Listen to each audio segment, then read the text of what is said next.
Welcome to Foolish Kitchen. One of the things I cleaned before I started making these videos, which was this little box grinder. She passed away and I inherited it, and she only used it for grinding pepper. So that's what I used it for. And for a long time I kept it in the cupboard and it got really dirty and I felt really embarrassed. So I cleaned it and I was very, very surprised at how easy it was. And but I got it dirty again, so I get to clean it again. They really aren't very complicated. There's a gearing mechanism. There's a pin that comes up through the top and then bolts at the top for the middle and bolts at the top. So I'm going to take it apart again. I was very, very surprised once I got it going how easy it was. Because it's not all, I mean, it's what we're going to do. I'm going to do to it is take it apart again, clean the gears, oil it gears again, put it back together. And what I really want to do, I did oil the box with some mineral oil, but what I want to do is hit it with a more permanent coating so that I can ignore it and not feel bad about it again. So, like I said, it's really only used for pepper, and I did wash it, and then I had to wait for it completely dry before I tried oiling it, because if I didn't oil it after that, after I washed it, forget it, the whole thing would just dry and split and come apart. So basically I was just throwing oil at it. It's like, please live another 100 years. Okay, so there's nothing to get from underneath. That's where the two grinds meet and it falls down, except for getting pepper on my fingers. So that's really not that hard. What I was worried about is trying to use the grinder lever as a lever to get the nut going, because at the time I was working on it, I don't think it had ever been opened and done, because she used it every day. But by then it had some moisture, it had some rust build up in around the threads, just from being in the atmosphere, you know, and not being exposed to the oils in the peppers or the oils in the coffee or whatever, which would keep it normally lubricated. So with the righty-tighty, lefty-loosey, what I did was I just could have parked it. So I would not put any pressure on it. I mean, it may be cast iron, but cast iron, it can be snapped, can be broken if you apply too much pressure in the wrong direction. It's a very thin piece, and that's really what I was afraid of doing is just shearing it right off. So I just kind of ignored it and parked it over here so I wouldn't accidentally grab it. But because of my hands are not very good, but I really couldn't force that. So I just threw oil on it and left it alone. And then I came back and went after it with the detail brushes. These are the ones you get 3 for $2. There's a brass, there's a steel, and there's a nylon. So the nylon's soft, brass depends on what brass is next, and then the stainless. We don't need to use steel wire one right now. But after I oiled it with our general all-purpose edible mineral oil. Don't use baby oil because it has perfumes and crap in it you don't want to eat. But regular mineral oil from the CVS, from the wherever. If you see enough of the containers, you'll notice that they all come from the same mineral oil farm, factory, you know, planet, whatever, and they just have different labels on it, but it's the same container. So it's like, yeah, they're all coming from the same place. So basically just paint it on there, get it in the grooves you want it to just penetrate, as in penetrating oil, but not using penetrating oil, because we're going to be, the gears don't have any coating on it, any protective, basically just oil them. That's what they, otherwise, you know, anything else will grind off and come off into the coffee or into the, whatever you're grinding. In this case, pepper. So I let it sit for a while. I mean, if it really needs some work as far as rust goes,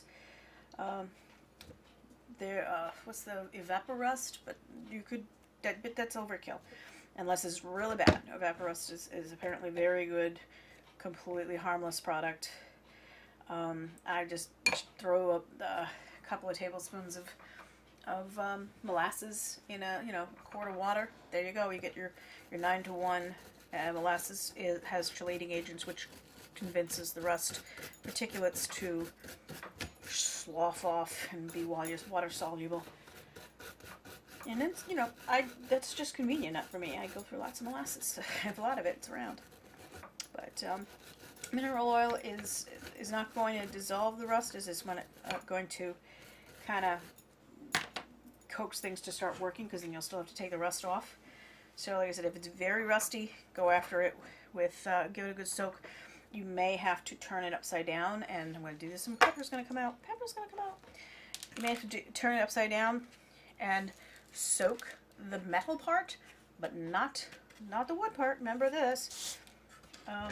But what I liked about using the molasses molasses and water is that if I'm just targeting the center post, I can put this in here with a rag or something to absorb any moisture, so it doesn't saturate. And that's what I'm going to do, because I really don't want to overall that too much. So after I got it loosened, like you can see it's shiny because all the black paint came off because I went after it with the brass. And you just get right in there and get as close to this. This is threaded all the way to the top, and so sometimes just the rust on the top will keep the nut. It's a wing nut from coming back up. So righty-tighty, lefty-loosey. What I did was I just used a small pair of pliers, just to give it a good grab, but not applying too much pressure on that. I'm grabbing the collar and then just turning it and getting it going. And after I did that, my brain was like, oh, that was so easy. I'm going to get to clean this a lot more often. Because I buy pepper in large quantities. Am I going to do another one of those things where I step away for no reason? Probably. Somewhere around my corner is a quart container of peppercorns. Yeah, and see, that's what I got. This whole thing it's a nut soldered onto a pair of Mickey Mouse ears. And that gives me a handle. And what fell off inside is the bottom part of the grinder and the spring. Depending on how bad your rust is, that may be the piece that you might have to replace. Because mine is still kind of rusty. I'm actually going to soak it. I haven't decided what to soak it in. I think I'm going to soak it in vinegar. And that's going to I'm going to see in a moment about the chemistry, but that's going to turn all the rust black and make it slough off. And but then as soon as it removes it from the water and dry it, it'll rust right. It'll flash rust. But what I'm going to do is take it out, put it in the oven, and then I'm going to put it in oil. I'm going to put it in mineral oil, and just get the mineral. Just keep it lubricated, which is the key. And as long as it has a coating of mineral oil on it, it won't flash rust. That is my bottom grinding bit, which was icky. Now it looks icky, but it's pepper icky. I mean, it's food. It's okay. And you can't see it. I'm telling you, you can't see it. This is connected to this, and I do not want to take it apart, because that kind of ruins the structural integrity.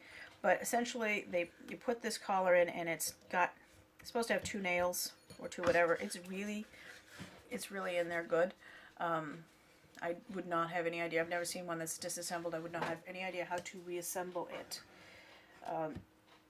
Because I think what you have to do is attach it to this and then attach the bottom plate. So I think you have to take the bottom plate off, which we're not going to be doing. So what I'm going to be doing is just cleaning it. And if you're just cleaning it and just cleaning out rust and debris and garbage, toothbrush, stiff bristles, vegetable brush, but these detail brushes, the reason that they're 3 for $2 is throw them away. You're supposed to throw them away. Destroy them. Yeah, there's a nail.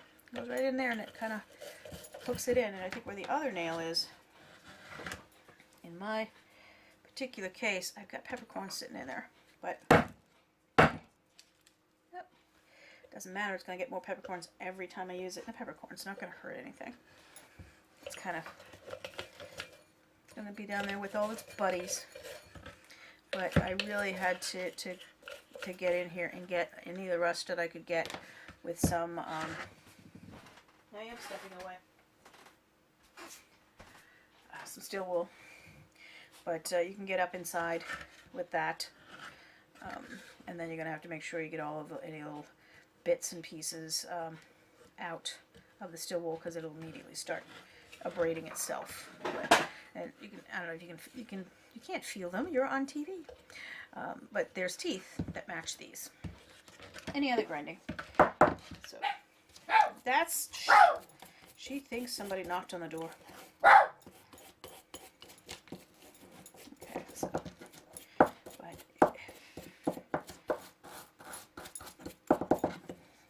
and all this really has to be is harder than the things it's grinding. So, and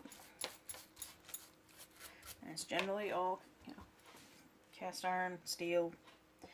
I know, I could get a magnet and figure it out, but I'm not gonna, because that's one unit, and it's clean right now. It's pretty oily because I'm being a better parent. I don't want to be told any different, because it ruined my fantasy. And it goes back up inside there, kind of lines up, and this is the tricky part. Yes, it had to be a tricky part. There's always a tricky part. You gotta keep push it up from the bottom at the same time that you're putting your bits back together. I forgot to wipe this bit down. Okay. Now this cast iron was in really good shape. If it's, you can also use a bottle brush to get in there and get any gook out of it. I mean, this is painted all the way through, so it's not rusted at all. But once you take yours apart, or the one that you just found apart, you may find something different. You may figure out why it's not behaving as it should. Got my hand all the way in there. And it's one of those things that only goes together really one way. And there's teeth there, and that's what grabs it and convinces it to just not spin around willy-nilly. It just goes the one direction. So you can't put it together wrong, because it won't go together at all. And then that goes on top. And you spin it. And I've never had a problem just getting it finger tight. I don't have to use a tool to, but I do have to keep pressure on the bottom.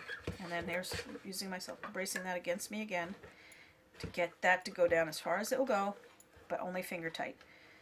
Like, you really don't want to, if you take a tool to press it all the way down, you will snap it off. And, oh, that sounds really lovely. But, alright, so, like I said, it's very oily now, and I'm going to show you what I did when first time I had to re-oil it, to pray to the kitchen gods that rust doesn't come back. Is I took my drawer and I took that, put that in there, and then I just painted it with oil. And it's okay, it's seeped all the way down. So I really wanted it to get into the gearing mechanisms. I probably should have oiled all the pieces before I put them back together. I mean, you can just oil them and then wipe off the oil so that you can get a good grip, because it will still be a minute amount, just enough just to cover all the bare surfaces that you've scratched. So you want to cover it with oil, wipe it all off, reassemble it, and then like I said, I oiled it. Oh, that's nice. That's going to give me a fine grind. Now, if I wanted a less fine grind, a coarser grind, I back it off. It's already, okay. So I back it off,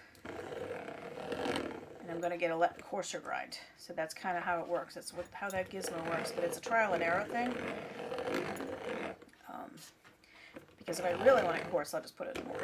But that's what I would do that. And then the last thing I want to be able to do, I wanted to do with this particular one is, now that I've given it one good dose of oils, I made up some, it's beeswax and mineral spirits. I believe the recipe is 50-50.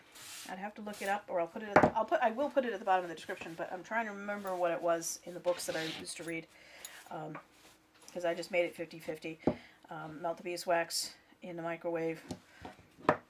Put the mineral spirits in. Stir it all about. If you have to, put it back in the microwave for a couple of seconds. Because it's 50-50, it's not going to solidify. It's just going to stay gooey. That's the whole point of the 50-50, as opposed to a thinner, a different ratio. And I'm going to give it a once over lightly. And what happens is the mineral spirits, which the white spirits. Oh, senior moment. Another chemistry moment lost. I know all this stuff. It just doesn't come out when I'm talking.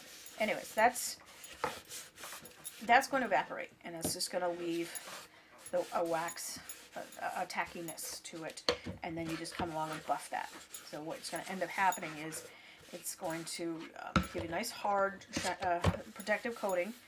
And if you do it, if you do it, you know, you come back and do it again and again, it's going to build up and give it a nice luster.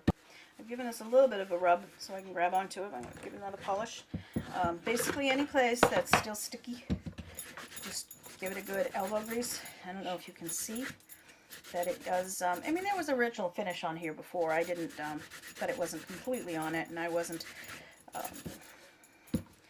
about to strip it off and ruin the integrity, because I'm sure that some of that varnish is holding it together. But this is more beeswax is on top of that. It's not going to hurt anything, because I'm sure that varnish is rolling off from lots of corners and stuff. It's just that I'm seeing a drip, and it might be original, because you know, I have no idea who made this, when it was made, has no markings, so wants to identify. Oh, that's nice and shiny. You can see that. I mean, it was put together. You can still see the saw marks. It's not, you know, sanded smooth. It was, you know, probably sold, you know, for $2 at the time, which was probably a big deal. Yeah. Like I said, she used it for pepper, which I thought was brilliant. And I've never used it for coffee. I'm very glad it doesn't have that big thing on the top that I would have to tail off and clean as well. But there you go. Now it's no longer tacky or sticky. It's still a little oily up in the top. It's going to finish draining all the way down, but that's all right. Like I said, I'm using it for pepper. If you're using it for coffee, you may want to make sure it's completely dry. But in coffee, after a while, like the first few grinds, coffee oils will lubricate it and keep it for another 100 years.